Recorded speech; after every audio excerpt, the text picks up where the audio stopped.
and welcome back to Gay by Gay. Woo! So, Aaliyah's sitting here eating pizza, and we have a very special, I came up with a very special idea. Today, we are going to be reacting to some r/Neckbeard stories. I'm scared. Honestly, everybody knows at this point that I have had a couple of stalkers in my life, and unfortunately, at least 2 of those stalkers have been neckbeard types. So I have my own experience. I mean, one of them was like half neckbeard, half nice guy, which is like the worst combination you can imagine. I mean, he may also be a little bit incel, but whatever. But I was on Reddit earlier, and I found the Saga of Christbeard. Again, I am scared. Christbeard, you guys. You know, I also want to know, like, where did the term neckbeard come from? I feel like because a lot of those people, like the milady types, you laugh, but it's true. I know. I feel like a lot of them literally have, like, not just beards, but they have, like, the neck beards. Literally. Like, they all just kind of have that look to them. Like, you know what I mean? Yeah, I know what I mean. So I found this one. It's called the Saga of Christbeard. And as far as I can tell, there's at least 3 parts. So I have not read this. I'm hoping that it will be good. There's no guarantee that it will be good, but I'm hoping that it will be good. Me too. So we're going to go ahead and read this to you. Let's do it. Here we go. The Saga of Christbeard, Part 1. To give a little background into this tale, it all started a few years ago. I had suffered a traumatic brain injury that had taken my ability to do the job that I spent a lot of time and money for a degree in. It also left me with epilepsy, so I could not drive anymore, so my ability to earn income became somewhat limited by both my lack of training in other areas and geographical location due to having to find a place to work due to not being able to search very far. At the time, I had taken what I could find, a part-time job at a donut shop. This major cut to income forced me into a situation where I had to find a roommate. As always with stories here, the names have been changed. Already, I feel very, very, very bad. Yeah, that's really unfortunate. I mean, a traumatic brain injury that leaves you with, epilepsy and everything else, and literally you've worked for a degree and now can't do anything with it because of it. Like, I feel awful. That sounds heartbreaking, yeah. And then to know that there's a neckbeard that gets involved here, I'm just like, God, you poor soul. I'm so sorry to whomever posted this. I'm so sorry, Reddit poster. All right. After an arduous Craigslist search, I found an advertisement for a roommate that had a place that was in my price range and would work for me geographically. I was apprehensive at first because it was a male, and having heard horror stories about that situation, I was cautious, but was also not in a position to be choosy. As far as I know, the Reddit poster is female, from what I can tell. So I had answered the ad and agreed to meet the guy at a local coffee shop for an interview. The shop was halfway between the apartment and the hardware store he worked at, so it wouldn't be too difficult to go and see the place if needed. So I'm sitting at the coffee shop, and in walks Christbeard. He was wearing an unwashed t-shirt and cargo shorts. Oh, I feel like every neckbeard wears cargo shorts.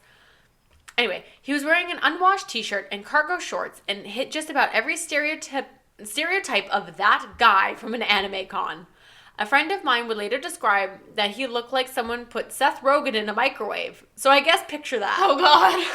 I'm going to look that up later and see if I can turn that into a thumbnail for the YouTube video. Yeah, that's pretty good. I can see it. I can see it.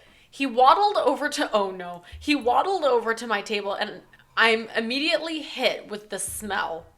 It's a combination of sweat, old food, and yeasty BO.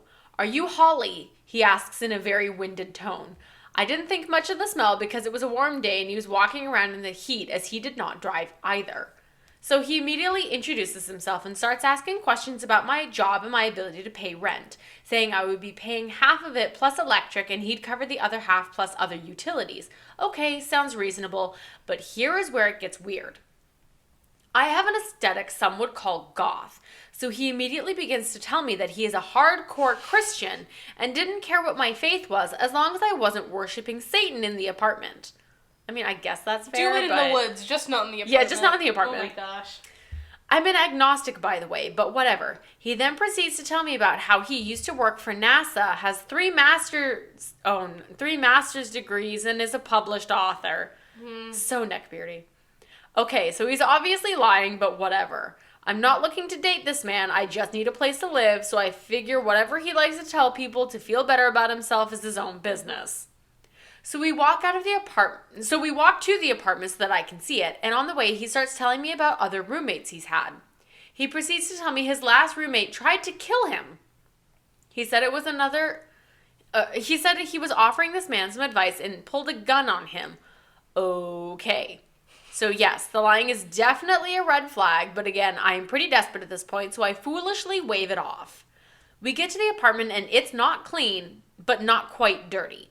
There's this odd smell that lingers in the air that is pretty undescribable, but I digress.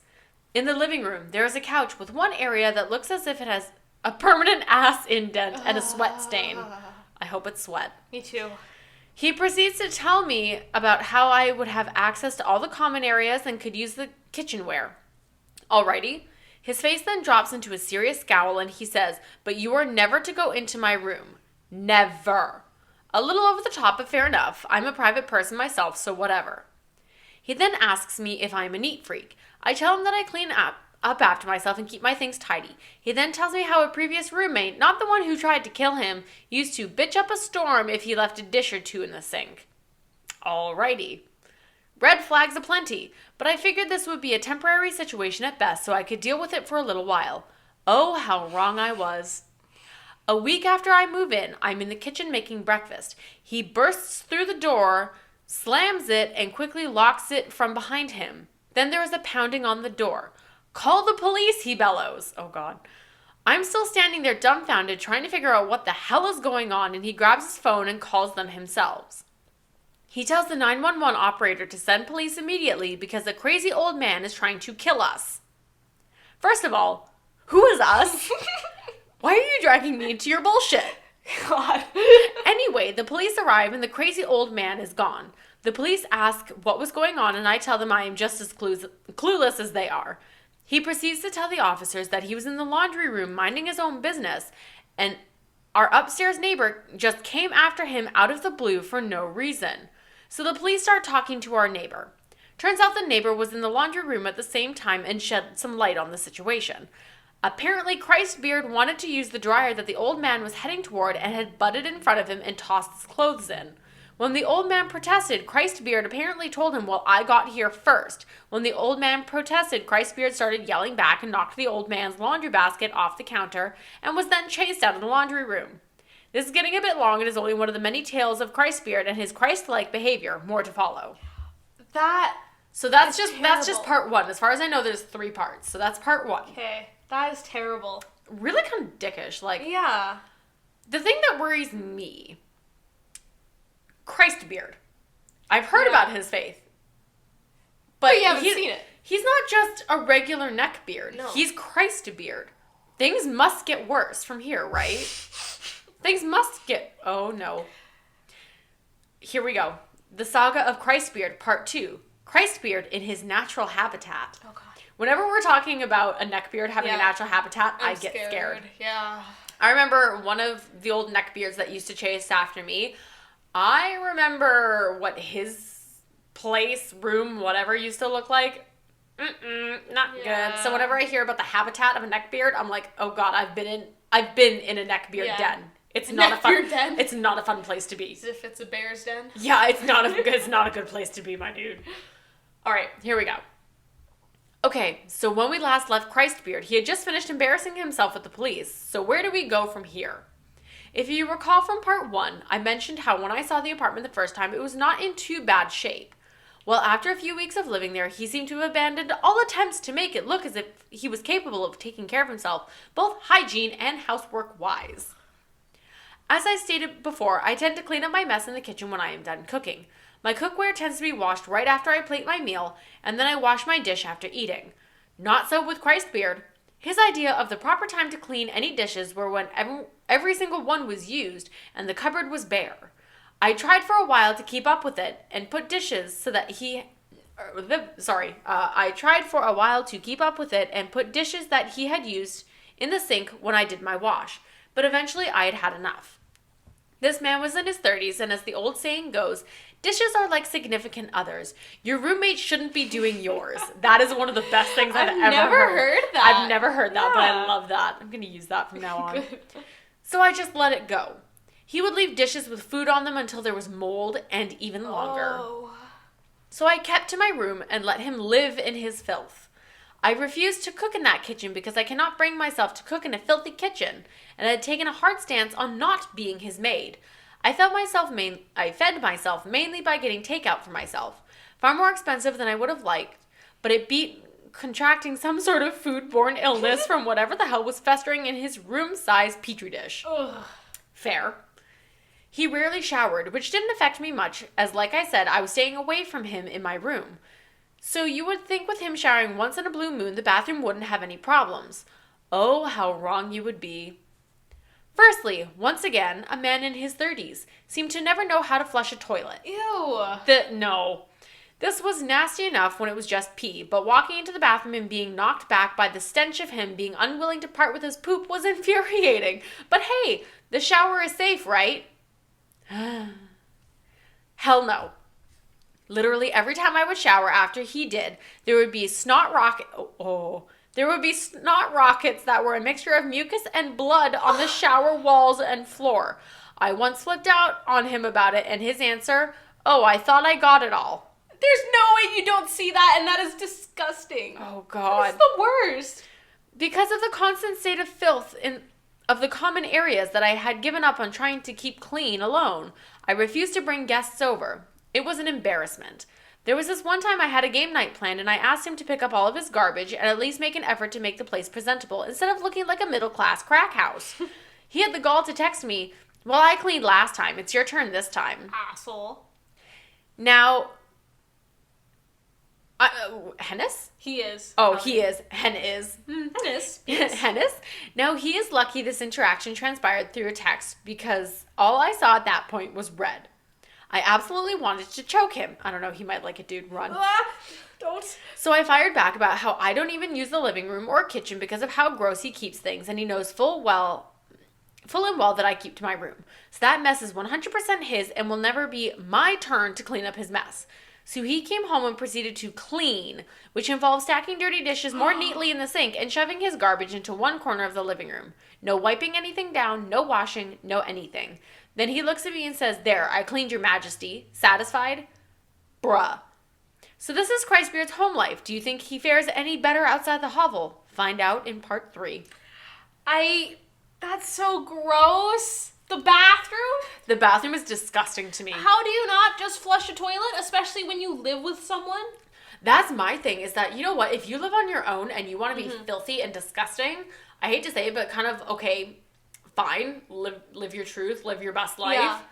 But really, like, you have a roommate and you're going to leave it like that? I'm like, No. Even in the first part, when he's showing her the apartment, like, what I would do is probably, like, open the windows, you know, make sure that things don't stink, light a candle, clean, and I mean, know? the fact that it's described as a middle-class crack house, like, I'm literally sitting here picturing it, and I'm like, this is not good. Are things with mold on it? I would be Things scared. with mold on it, like, literally to the point that you are afraid of, like, catching an illness from cooking in the kitchen. I'd be scared for my health. Like, literally. Honestly, this entire time, you know, even if you're in a bad situation, you're kind of forced to move in somewhere like that, I already would have been back on Craigslist looking for another listing for somewhere else. Like, and also mid-30s? Mid-30s. Really?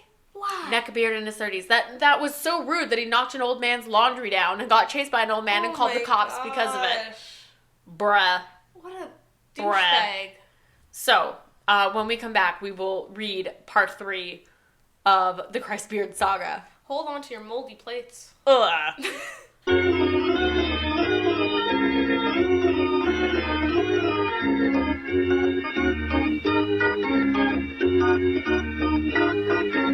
Hello and welcome back to Gay by Gay. Woo! Hello. Christbeard. Him. Honestly, I'm a little bit confused about why he's called Christbeard. I haven't seen any overly religious stuff, but maybe, I don't know. We will find out. So, oh no, I just read the title of this one. The Saga of Christbeard Part 3, Christbeard Goes to Con. You never want to see a neckbeard at a convention. You never want to see a neckbeard at a convention. If you think his house is bad, just wait. Honestly, I don't know what kind of convention. Okay. It's either an anime convention, a furry convention, or a My Little Pony convention. I'm calling it here. I'm calling it now. It's one of these three things. Want to take bets? Yeah. I'm going to say anime. I was going to say anime. I'm going to say anime, and my only reason for saying, I don't know, the fact that, I'm thinking back when he was, stay out of my room and everything, and I'm like, he obviously has some neckbeardy type shit in there, and I'm like, But it could be furry type shit.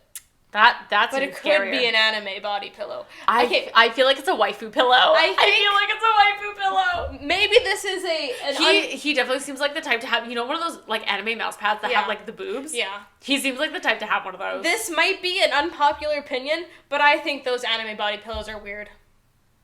Honestly, I'm kind of like, you know what, whatever you're into, you're into. That being said, the fact that some of them say that their waifu body pillow loves them and they love it, and I'm just kind of like, I'm uncomfortable. Just get a poster. Why does it have to be a pillow? Because they literally want to, in their mind, they're literally sleeping with them, and that's weird. That freaks me out a little bit. That's weird. I think that's weird. When you're that lonely. When I go to sleep at night, I was going to say something funny, but then I realized that I have insomnia and I don't sleep at night, so it doesn't matter. At night, I'm sure you imagine being with your girlfriend or whatever. At night? Or you can just accept the fact that, you're in bed alone. These people don't seem to be able to accept that reality, that their 2D waifu is not real. At night, I fall asleep to watching my ASMR lady from the South organize the Dollar Tree shelves. Yeah. Yeah. I love her. All right, so here we go. The Saga of Christbeard, Part 3. Christbeard goes to con. Sorry about the gap between these work. Work has been insane. Well, here we go. Oh, so that means we might get some more updates in the future. Ooh. We'll stay tuned for Christbeard. We will stay tuned. If I find it, I will let y'all know. So on 2 separate occasions while serving my sentence living with Christbeard, I came home to find him flogging his holy bishop in the living room. Once to furry porn and the other to lollies. No, lollies, Abby. It's Lolita, so what? It's not a Lolita. No, it's lollies. I know, but it doesn't sound right because it's not a Lolita. It's a Lolita, so it should be lollies. I'm just saying it should be. It should be. It doesn't mean it is. But that's gross. This description, hold on. Let me back up and say it again, this description. So on 2 separate occasions while serving my sentence living with Christbeard, I came home to find him flogging his holy bishop in the living room. I kind of imagine he flogging his holy bishop. I imagine him what a description with a friend of his dressed as a bishop, and they were into some kinky sex in the living room. No. We called it though, right there. Once to furry porn. Yeah. So this might be a furry convention. We may be wrong about the anime. It may be furry stuff, my dude. Maybe. Why do I bring this randomness up? Oh, honey, it's a Neckbeard Reddit story. This is not randomness. This is the truth. It's relevant. This is the reality. Very relevant. Why do I bring up this randomness? Or why do I bring this randomness up? And what purpose does it serve other than to horrify? Well, pack your bags, everyone. We're going to con. Ooh. Now, even the darkest clouds have their silver lining. In the case of Christbeard, it was meeting his sister Tina and her daughter Missy. Aww. They're both wonderful. And also through him, I met James and Henry, a married couple who are possibly the sweetest guys I have ever had the pleasure to know. Our city hosts a weekend-long gaming convention, but also features anime quite prominently. Yay! There we go. I had always wanted to go, and when Christbeard told me about it, I was understandably hesitant to spend a weekend hanging out with him. Yeah. But Tina, Missy, James, Henry, and a few other friends were going to be going as well, so that was enough to convince me. The drama started immediately in the check-in line. Now, I am not exactly flat-chested, but my breasts are fairly small. So Christbeard starts comparing my breaststroke to his 11-year-old niece's. That's gross. Freeze. Wait a minute. Your niece? You're comparing your roommate's boobs to your 11-year-old niece's. All of a sudden, I'm very concerned about the lowly stuff. I was concerned about that when they started. I mean, I was too, but just the fact that that's his niece. Yeah. That's his niece. Yeah. Whoa. Yikes. Okay. Not only that, he was talking quite loudly about how this child had such a nice ass and a ghetto booty. Everyone was sort of uncomfortable, so I shut it down by saying, well, Christbeard, we can't all have amazing double Ds like you. Damn. Serve, Holly. Serve. That is good. The group sort of chuckled and he was pouty for the next few hours. But at least he wasn't spouting off high-key pedo nonsense, so I was happy for his silence. God, I'd be too. I'm sorry. If I had a daughter, an 11-year-old daughter, and if I had a brother and I heard him spouting the fact that my daughter had such a nice ass or a ghetto booty, oh, honey, he'd be dead. Yeah. For sure. I would be getting a restraining order. I would be like, you're never coming around my child again. Yeah. Oh, you're toast. God. You're done. Yeah. How is his sister Tina fine with this? I don't know. Sorry, not sorry. I get that they're your sibling. No. So we were all checked in and decided that we would hit up a pho restaurant for lunch before we started on the events. So the group dines and good conversation occurs, except for the times where Christbeard did his normal activity in groups, steering the convo to be about him. So anyway, the waitress asks us if we are all together or separate, and Christbeard speaks up and says, oh, we are all together. Okay, uncharacteristically generous of him, so I thought. The check comes, and the waitress sets it in front of Christbeard, and he immediately shoves it over to James. This is not the first time that he's expected James to cover him, but what threw it over the top was that he was expecting James to cover dinner for 8 people. Nah, screw that, I thought, and dropped money off for my stuff on top of it. Everyone else followed suit except for Christbeard. So we get back to the con and decide to hit up the vendor's alley. Christbeard makes a mad dash for a stall and comes back with a set of cat ears, paws, a tail, and a bell. He thrusts them in his niece's hands and says, you'd look very sexy in these. What the fuck, Christbeard? She's your niece and she's 11. I'm sorry, how is Tina fine with this? I don't know. Tina, my dear, no. Tina, you need a restraining order. Your daughter needs a restraining order. This is not okay. Yeah. This is not okay. I'm bothered. I am very bothered. Most of the rest of that day of con goes somewhat smoothly other than Christbeard pissing and moaning whenever people don't do all the things he wanted to do. So day 1 in the bag. We get back to the apartment and Missy is staying at our place. Why are you letting her stay? Oh my God, because Missy's the daughter. Yeah. Oh no. Not gonna lie, the whole thing made me uncomfortable given the things he had said and did involving her that day. Before going to bed, Christbeard made a point to say, everyone is going to shower tomorrow because we are not going to be stereotypical unwashed con nerds. You mean like him? Yeah, okay. So due to my discomfort with the whole situation, I let Missy sleep in my room on an air mattress, partly because I was afraid he'd creep on her in the living room, and partly because he had not bothered to clean anything. I mean, at the very least, Holly is sitting here like, I am going to protect this 11-year-old girl. I feel so bad for this little kid. Yeah. Next morning comes up and Missy and I shower, but not Christbeard. Of course not. James and Henry come to pick us up. Christbeard suggests an expensive sit-down breakfast place. As to not allow him to pull the same shit he did with dinner, I tell James and Hugh a coffee shop would be better and quicker. That way the bastard had to pay his own way. He pouted about the decision, but reluctantly accepted. Before we can continue, we must introduce Tim. Tim was a friend in the group, but he and Christbeard had a falling out at some point before this. It was over something small and dumb that Christbeard had blown way out of proportion. Basically, it boiled down to Tim having a birthday party and inviting someone that Christbeard had an issue with, and Christbeard wrote Tim out of his life for not considering his feelings when inviting this friend to his birthday party. Now, much to my protest, we didn't bring Tim with us because of Christbeard's belly aching. But I reminded him that Tim's brother is one of the people who puts on the con, so there is a high chance we will run into him at some point. Christbeard said if we saw him, he was an adult and could be civil. Somehow I very much doubt that. Me too.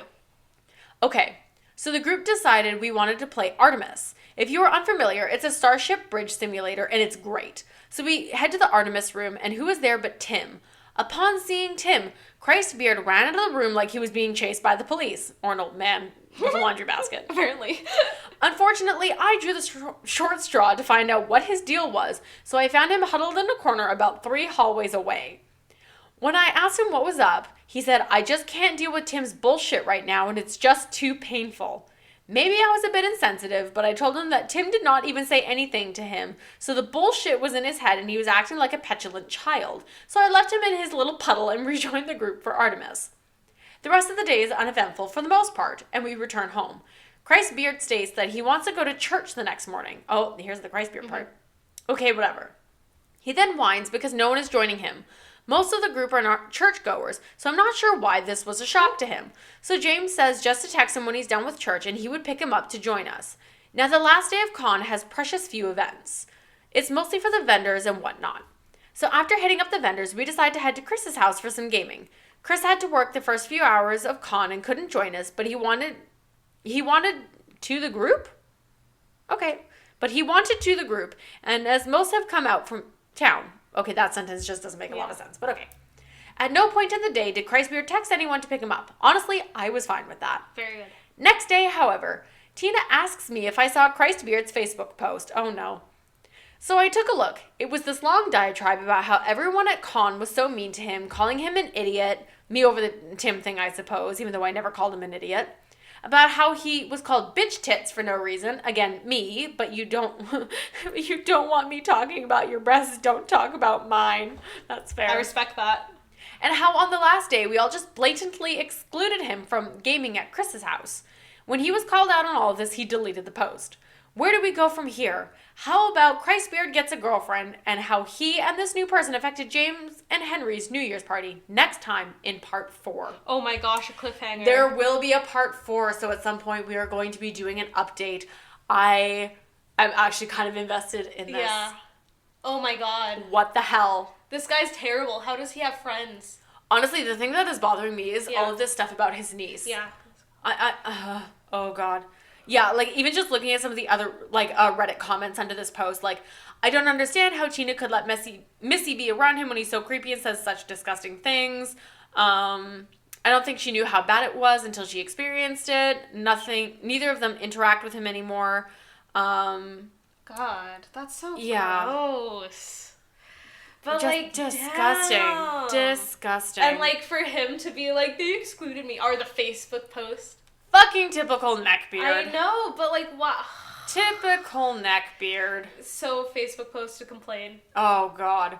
So, there will be updates on Christbeard in the future, I'm sure. We gotta keep looking for Christbeard. We have to keep looking for Christbeard. Honestly, I wouldn't mind in the next couple of episodes diving into some more of these. Mm-hmm. Honestly, we might check out the nice guy Reddit in a minute here, because I do love me some nice guys. So we might pop over and read some of those. Yes. But let us know what you think. What do you think of Christbeard? What do you think will happen next?